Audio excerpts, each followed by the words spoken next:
Hello, BookTube. Well, we come today to St. Luke, the third and last of the Synoptics, in this gospel read-along in which our goal has been from the beginning to try and read these things as works of literature.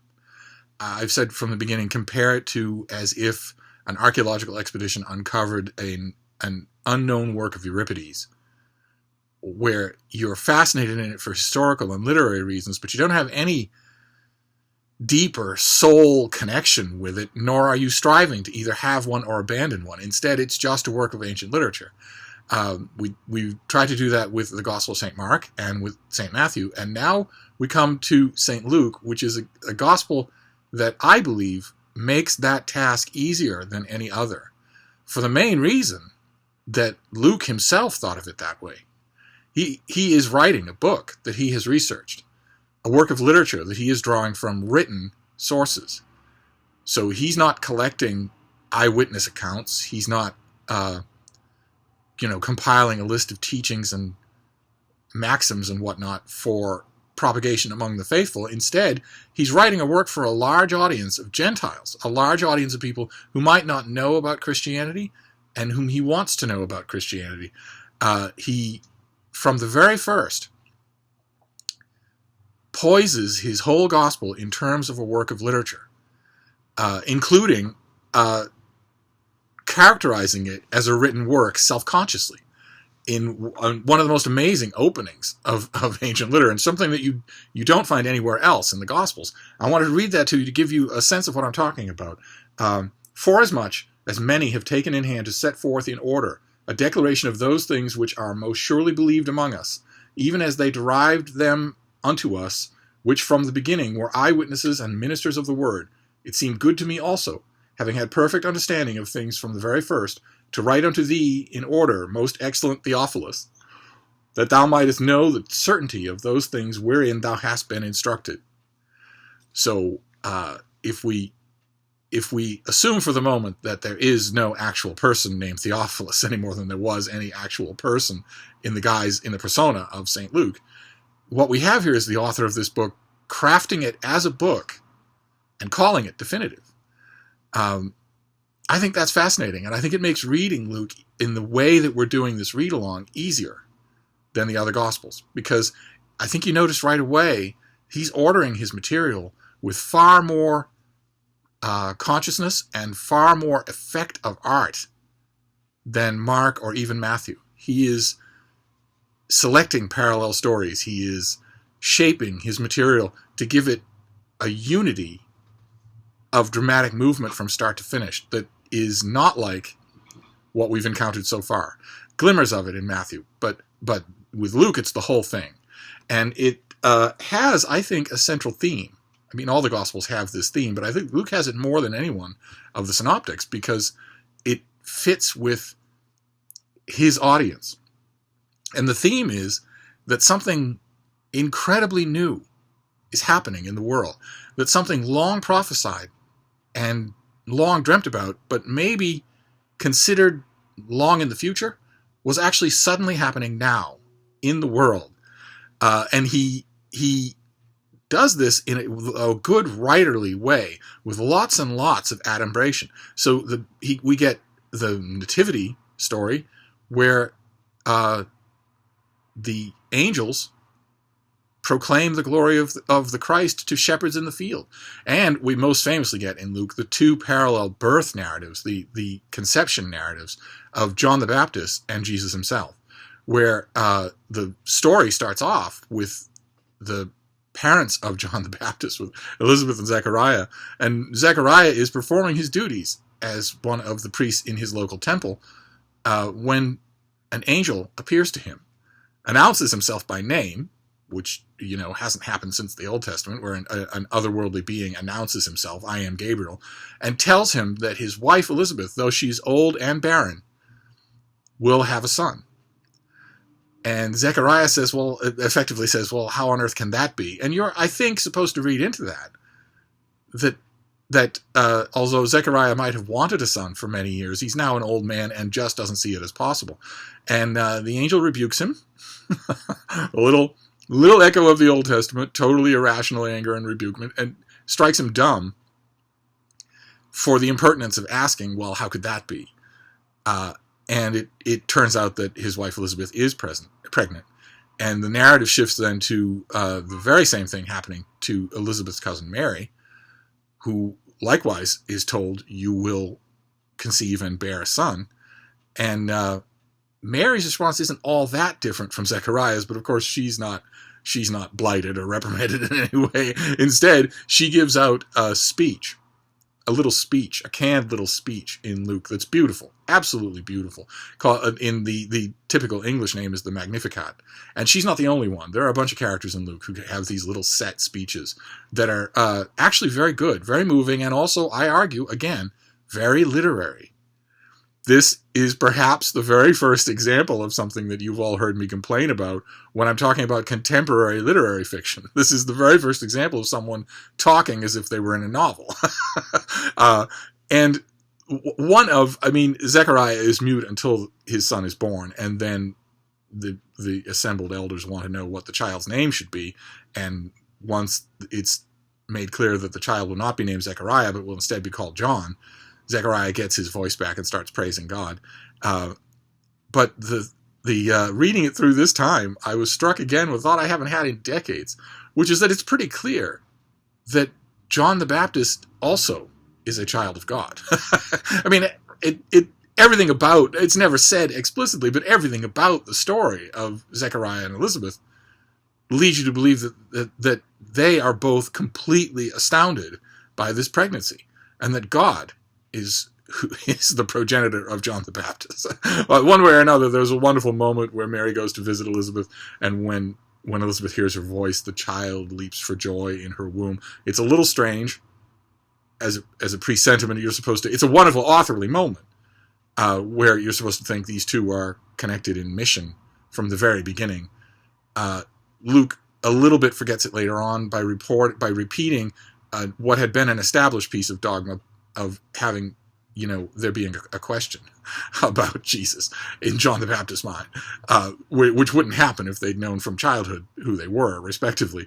But Luke also gives us a bit of Jesus' childhood in Jerusalem at the Great Temple, when he's the caravan leading his parents go to make sacrifice. And Luke doesn't brush over the fact that they make a poor couple's sacrifice. They can't afford a wealthy sacrifice. He doesn't harp on it, but there are real people in his book of all kinds. And they leave when the caravan going back to Galilee.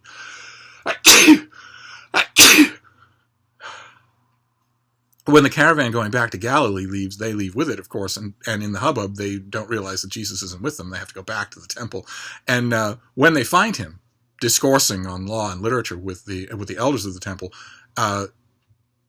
they mildly reprimand him. They mildly say, "Didn't you know we'd be worried?" And he says, "Didn't you know I'd be about my Father's work?" Now that's key. That's an authorly thing that Luke does. He shows us that the character of Jesus knew who he was and what his mission was right from the beginning, and was certainly about it when he was a child. Then the scene shifts forward, and we have the devil, we have Satan tempting Jesus in a marvelous sequence of scenes that have high fantasy elements in them. Luke is very good at working in dramatic high fantasy elements, including some that really confuse me. No matter how many times I read them, they confuse me. They are odd little kernels. As Luke says at the beginning of his gospel, he is using material. He's pulling together material and making sense of it, moving things around. There are some incidents in Matthew, some incidents from Mark that aren't in the same places as in Matthew and Mark, because Luke is moving them around, enhancing some of them, adding a few things here and there. And in that process, which I think is fascinating on its own, you sometimes get weird things. Like there's one moment in Luke where he and the apostles are in a crowd of people who have come to listen and maybe to be healed. And a woman who has been long afflicted with an illness she presses through the crowd, and she reaches and touches the hem of Jesus' garment, and he's healed. And he stops and says, "Someone touched me." And Simon Peter says, "Well, Lord, there are people pressed all around us. Yes, the unspoken thing being, yes, of course someone touched you. They're touching all of us. We're being jostled all day long. And Jesus elaborates in a line that I've always found a little confusing. He says, "No, I felt the power go out of me." Meaning that Jesus broadcasts this ability to heal people, and that it's triggered by belief, right? Because he only knows when it's been activated once it's had its effect. There are lots of people touching him, but when the sick woman wants to be healed and then is healed, he knows it by its result. That's fascinating. It's a glimpse into a whole way of thinking about what Jesus was as a divine being on earth that I wish the Gospels went at it a little more. We get little bits and pieces of it here and there. What he can and cannot do, what the nature of the combination of human and divine is for him. But one way or another, as I mentioned, even with the little detail of him as a child in the great temple, one way or another, Luke wants to stress that this thing, this enormous change, is happening right now. It's happening in the world right now. And all the people who have waited for it or scoffed or denied it or maybe grown complacent thinking it would never happen, all have to reorganize their worlds. We get that right at the beginning when the baby Jesus is brought to be circumcised. And we meet two characters, Anna and I'm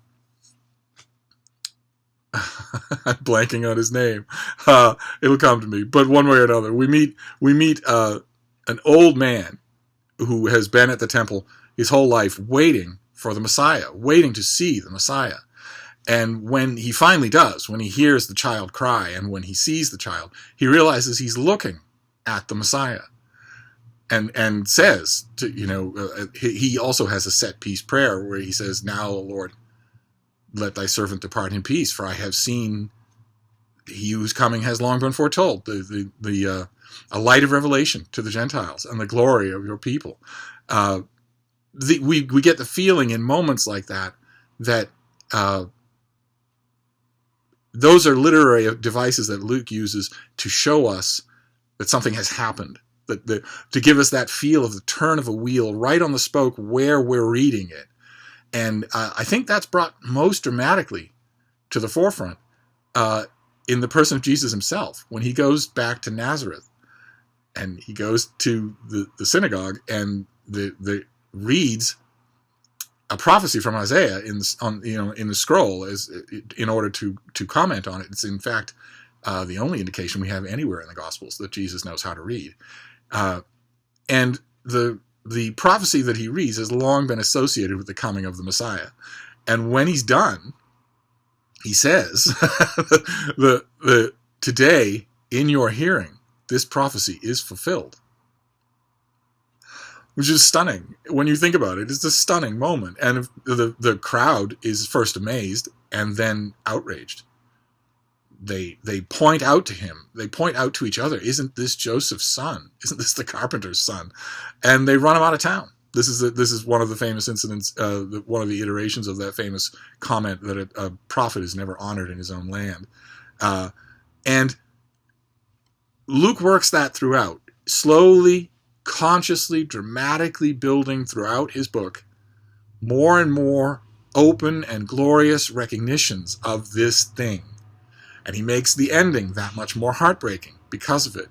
And he makes the wondrous thing beyond the ending, the resurrection, makes it even more wondrous.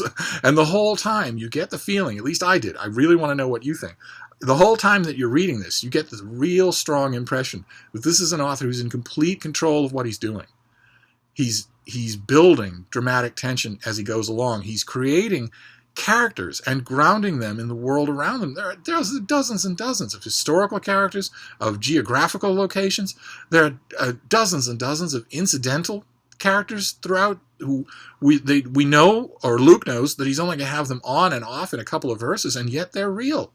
They feel real, far more real than their direct counterparts or any other characters in Matthew and especially Mark. In Luke, there are no cardboard cutouts. You can feel the emotions of even the most minor characters. You can feel their wonderment. You can feel even their stubbornness, and that's delightful. I like the Gospel of Luke. It's the longest of the Gospels, and if you like spending time in the company of the author, which I always do, every time I reread Luke, I feel like I'm grateful to be in the company of this smart, sometimes snarky storyteller. And if you feel that way, well, unlike any of the other Gospels, Luke continues.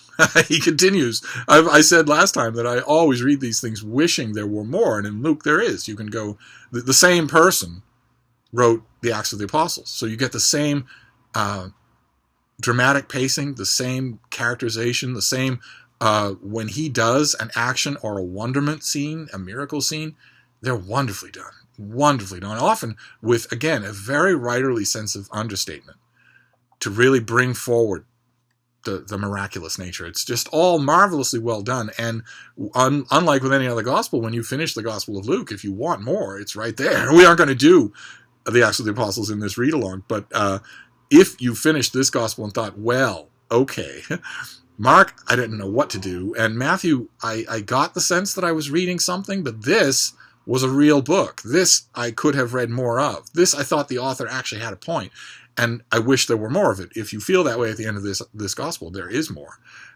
But that's not going to be next time.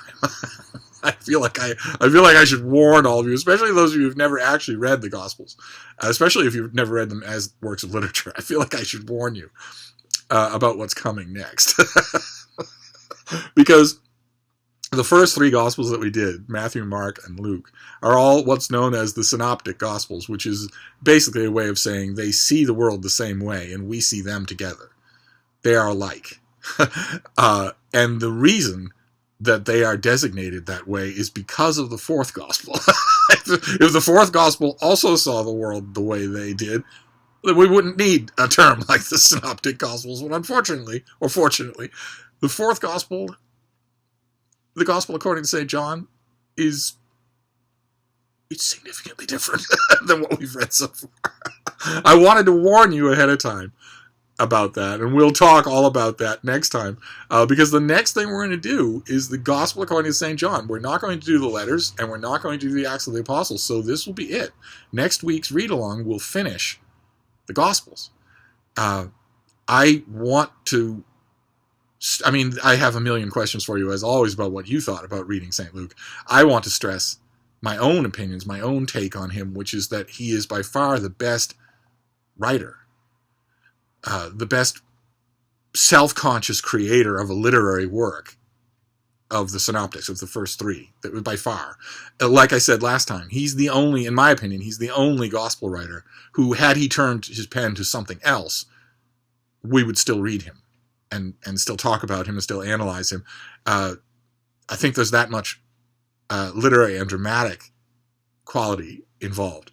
And I'm not saying that the Gospel of John doesn't have literary and imaginative quality to it, but, well, you'll see, because now that you're done with Matthew, Mark, and Luke, we will be moving on to John next week. Those of you who are new to the Gospels, those of you who have never read them outside of a religious context, those of you who have never picked them up just as a book, I think you'll notice right away that John is a very different kettle of fish. And we're just going to have to deal with that. We will figure it out. I want to know right now what you thought of the Gospel of St. Luke. Did you notice any of the things that I'm talking about where there was a greater dramatic integrity in the story that you were reading, that you felt more like there were things being used in self-consciously literary ways to highlight parts of the story? Did you feel that way, or did it seem more akin to the other two Gospels? And while we're talking about that, you can be dipping your toe into the Gospel of John. John is very different, and when we get there, we'll done with Luke for now. When we get there next week, we will wrap up this Gospel read-along with the toughest nut to crack of all of these. With the writer who. Well, you'll see, and then we'll deal with it. But in the meantime, I'm very happy to have done a read-along. This is very bare bones. I could talk about Luke for quite some time. There are all sorts of things he does, all sorts of little dramatic choices that he makes. even rhetorical choices that I just think are endlessly fascinating. He is clearly the next generation of gospel writer. He is clearly someone, as he tells us himself, who was working from written material and the testimonies of people, but never saw any of it himself. And because he's working from written material, and because therefore a lot of it is old, and remember he says in his beginning that he's selecting from a large body of material. He doesn't say he's presenting that body. He's selecting from that large body. We have no idea what he saw and didn't see, what he chose and didn't choose, what he discarded that no one else chose to remember. We don't have any idea about any of that. But we know one thing that he had to know for sure, which is an uncomfortable thing for a gospel writer to know, which is that Jesus Christ was wrong about a couple of key things. Jesus Christ in Mark and Matthew is very clear that the kingdom of God will arrive in the lifetime of the people who are listening to him. And it doesn't. Luke has to deal with that.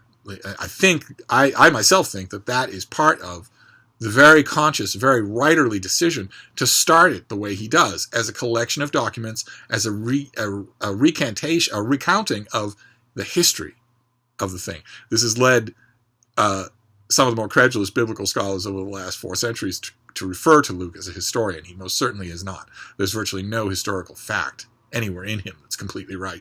And also we know already that even if you just limit the way you're using history to a recounting of the life of Jesus, we know already he mixes all kinds of things around.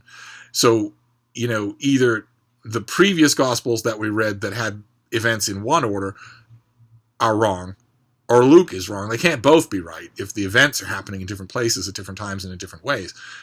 He's most certainly not a historian, but he's the first gospel writer to think that we should maybe be writing these things with an eye to history, in addition to an eye to the faith community. And I think that transformation is fascinating. It never stops. After Luke, that transformation never stops. Although it does take a sidetrack, and that sidetrack is John. So we will deal with the Gospel according to St. John next week. So I'll wrap this up for now, and I'll see you then. Thank you, BookTube.